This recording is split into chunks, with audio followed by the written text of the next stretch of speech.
si Pipi Inday Sara maisulong ang tunay na pagbabago.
Marcos resign!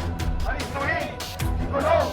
Acerca 13! At kung hindi siya aalis, ang panawagan sa kanya ng taong bayan, Marcos itutukan ka! Marcos itutukan ka!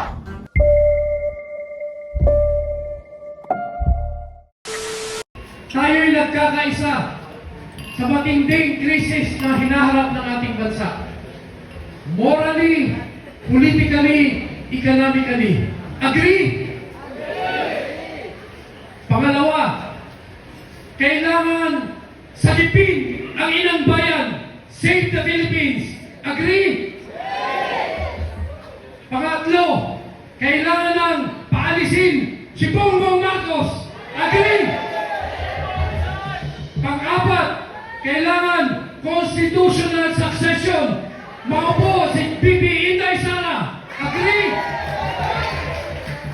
At panglima, kailangan natin tulungan si Pipi Inday Sara maisulong ang tunay na pagbabago. Agree? Yan ho ang 5 basis of unity ng ating kilusang Save the Philippines Coalition. Muslim Filipinos and the residents of the Bangsamoro. So on behalf of Muslim Filipinos and the Bangsamoro people, we stand in firm solidarity with the Save the Philippines Coalition. For decades, we in Mindanao have known the bitter taste of injustice, the pain of stolen sovereignty, and the struggle for our right to self-determination against a system that has often marginalized us. We recognize the same patterns of abuse, deception, and impunity now gripping the entire nation under the leadership of President Bongbong Marcos Jr. While I was listening to Attorney Vic Rodriguez, naalala ko po ang 2022 elections. Through the different parallel groups, we carried the banner of the unity for Marcos Jr. and Sara Duterte across every island of the nation. Like you, we believe in the cause. We were the foot soldiers of the unity team, fueled by a shared vision. But just months after their victory, we discovered a painful truth. What Attorney Vic Rodriguez shared this afternoon ay hindi po pang politika lamang. This is the sad reality. We are made to drink the poison of the corrupt administration of Bongbong Marcos. We need to remove this poison in our system. What we discussed this afternoon until this evening can no longer be ignored by the Filipino people, can no longer be ignored by the men in uniform, the PNP and the AFP. We can no longer ignore this. Again, this is not merely a political crisis. It is a moral collapse that deepens the suffering of all Filipinos. Nakita na po natin sa bagyo, sa lindol, ano ang nangyari sa ating mga kababayan. But we in Mindanao, we have endured enough. We stood against all odds.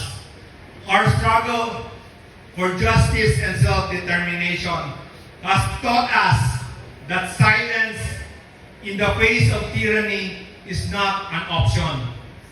Therefore, our call is clear and demands immediate action. We join the unequivocal demand for the resignation of Bongbong Marcos Jr. and the constitutional succession to proceed without delay. This is the necessary first step to reset our nation's path. We must save the Philippines.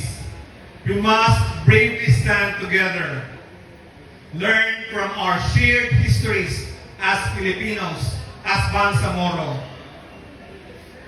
We must relentlessly pursue this basis of unity for a future where justice, freedom, and genuine autonomy for our people are not just our dream, but our reality. Thank you po. Maraming salamat. Bangsamoro for Free Philippines.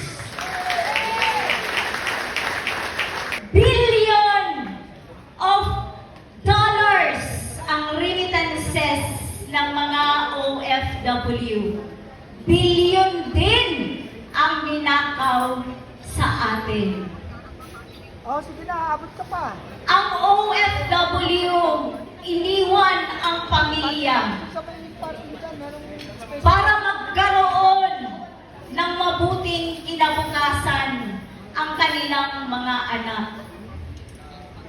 Pero, ang administrasyong ito, bangag at gusto pang damayin ang aming pamilya. Maraming anak ng OFW ngayon na naging lulong sa droga. Biktima ng mga drug addict. Hindi man lang binigyan ng hustisya. Mas pinaburan pa nila ang mga nagsusupply ng droga sa ating bansa. Sa panahon ni PRRD, ramdam namin ang kanyang malasakit sa mga OFW.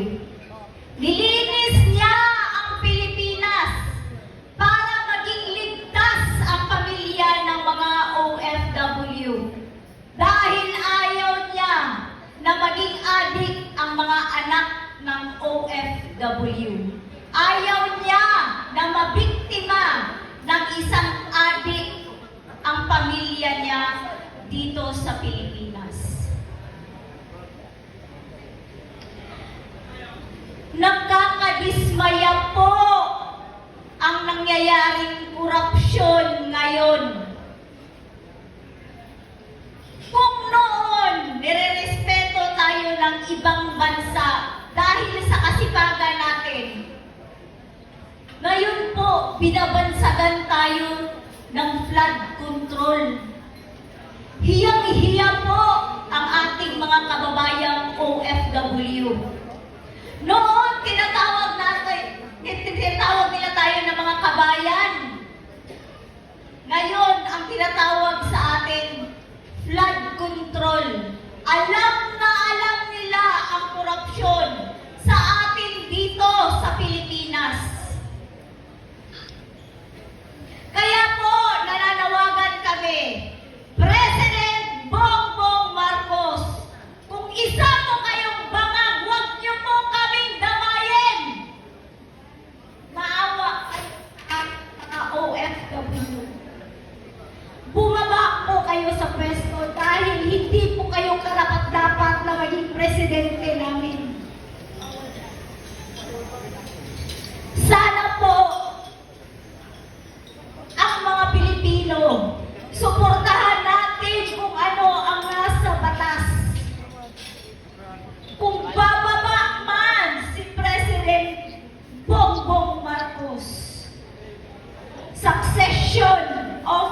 desisyon ang kailangan. At walang ibang leader na nakita namin na may malasakit sa kapwa, kundi si Pipi Inday Sara lang. Siya ang kailangan namin. Siya ang tunay na leader. Kaya po, nagpapasalamat kami sa lahat ng nandito at inimbitahan kami na magsalita upang ipahayag namin kung ano yung nararamdaman namin.